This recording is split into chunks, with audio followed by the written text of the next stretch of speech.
Welcome to daily news analysis of Shankar AI's Academy. Today's date is 8th February 2024. Displayed here are the news articles that we are going to discuss today. Before entering into the discussion, I have an important announcement for you. We are really happy to announce that we are launching a new pre-fit batch starting from 15th of February 2024. This pre-fit covers 50 daily questions, totally more than 4,000 questions for the next 60 days. It is a golden opportunity to test your knowledge for your upcoming prelims exam. So join the pre-fit test series by clicking the link in the comment section. So without much delay, let us enter into the first news article discussion. Look at this news article.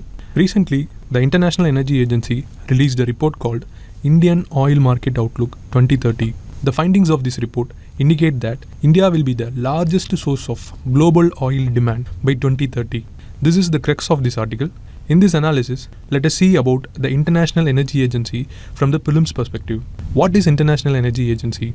It is an autonomous, intergovernmental organization created to ensure energy security in the world. It is created in response to the mid-1970s oil crisis. Know that IEA has its headquarters in Paris and it is operating within OECD framework. The main focus area of OECD is on creating and managing energy policies. It does this with the aim of achieving triple objective of economic development, energy security, and environmental protection.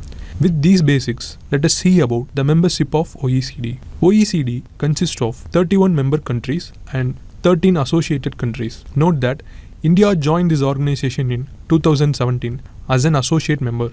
An important point to be noted is that any country willing to join IEA has a precondition, that is, it must be a member country of Organization for Economic Cooperation and Development, OECD. Now let us see the criteria for joining IEA.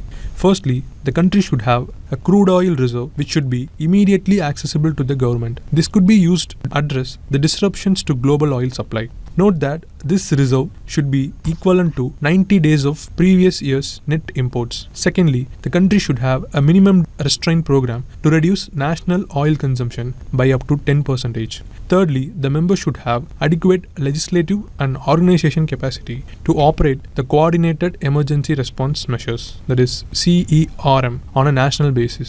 Fourthly, the nation should have legislative measures to ensure that all oil companies under its jurisdiction report information upon its request. Finally, the nation should ensure that the measures are in place to fulfill its share of contribution to IEA's collective action. Lastly, before finishing, let us see the reports published by IEA. See, it publishes World Energy Outlook Report, World Energy Balances Report, Report on Energy Technology Perspectives, World Energy Statistics, and Net Zero by 2050 report. So in this article, we have seen what is IEA, criteria to join IEA, and the important reports published by them. With this understanding, let us move on to the next news article.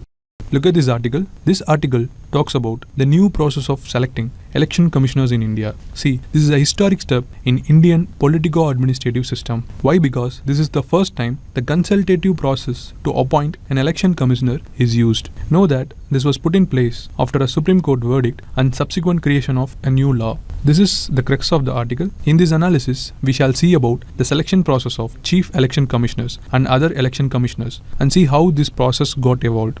Article 324 of the Indian Constitution provides for a permanent and independent election commission to ensure free and fair elections in the country.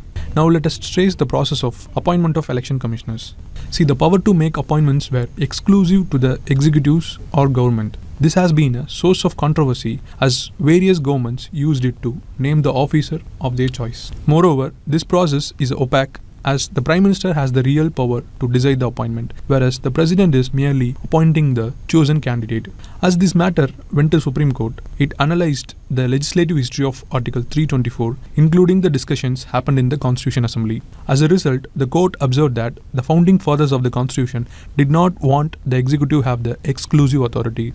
So, to make a balance, it proposed that the appointment of Chief Election Commissioner and the election commissioners shall be made by the President on the advice of a committee. Know that this committee consists of Prime Minister, Chief Justice of India, and thirdly, the Leader of Opposition of the Lok Sabha. Finally, the court observed that the ruling is subjected to any law to be made by the Parliament.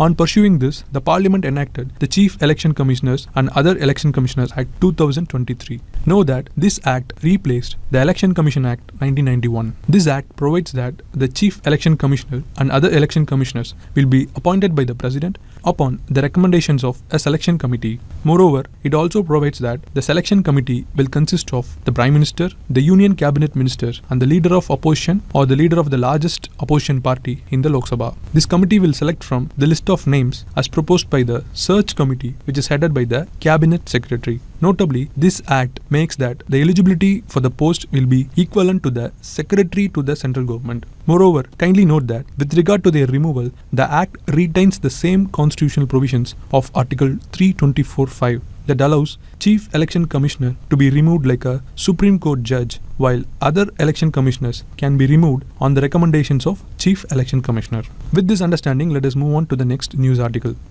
Look at this news article. It talks about the issue regarding the retirement age of judges.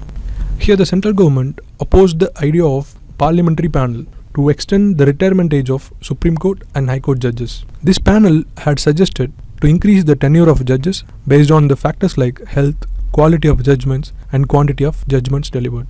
The government argues that linking performance evaluation to retirement age may not be practical and could undermine the powers of the parliament. Also, it gives more authority to the judiciary. The Department of Justice also expressed concerns that there will be potential undue favoritism and pressures on the judges if the retirement age is increased. The government also mentioned that implementing such mechanism would strain the limited resources in the judiciary and executive involved in the appointment process. So in this context, let us revise the provisions regarding the retirement of judges. First, let me tell you what are the current retirement ages of judges. Supreme Court judges retire upon attaining the age of 65 years. It is as per the Article 124(2) of Indian Constitution. On the other hand, for the High Court judges, retirement age is fixed at 62 years by Article 2171 of Indian Constitution. However, a judge may resign by giving their resignation to the President anytime before their retirement age. After retirement, a judge of a Supreme Court is prohibited from practicing law in any court in India or pleading before any government authority.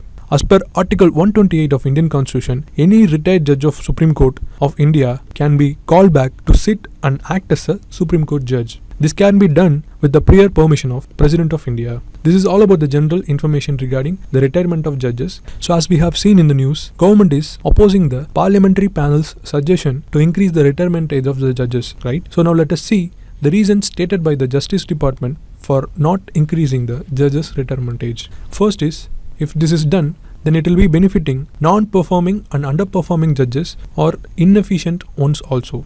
So this will further weaken the judiciary. Second, it might deprive the tribunals of having retired judges as presiding officers. See, many tribunals have the mandate to appoint an incumbent as well as retired judges as chairpersons. Take National Green Tribunal for example. The qualification for National Green Tribunal's chairperson is an incumbent or retired judge of Supreme Court or Chief Justice of High Court.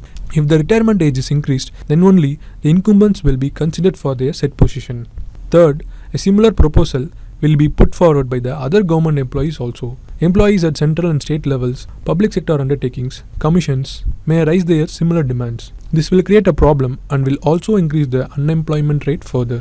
Based on these reasons, the government rejects the proposal to extend the retirement age of Supreme Court and High Court judges. So with this understanding, let us move on to the next news article. Look at this news article. This article is talking about a shocking fact. It tells us that by 2050, nearly 1/3 of global river subbasins will be facing severe scarcity of clean water due to nitrogen pollution. This is the crux of this article. In our analysis, let us discuss about nitrogen pollution from the prelims perspective.